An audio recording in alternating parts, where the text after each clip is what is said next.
हरि बोला हरि हरि बोला हरि हरि बोला योगिनश्चैव पश्यन्तात्मानवस्थितौ जग्नो प्राकृतात्मानो नैव पश्यन्ति चेतसः गदादित्वं गतं तेजो जगद्भासयतेऽखिलो यच्छङ्गामसि यच्चाग्नो तत्तेजो विद्धि मामगौ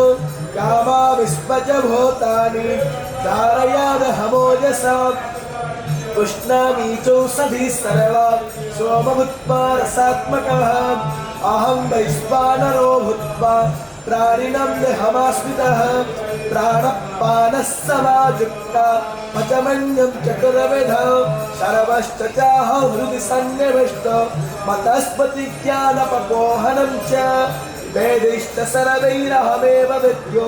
वेदान्तकृद्वेदविदेव चाहो द्वावैवो पुरुषो लोके क्षरश्चाक्षर एव च क्षरः सर्वाणि भूतानि कुतस्थोऽक्षर उच्यते उत्तमा पुरुष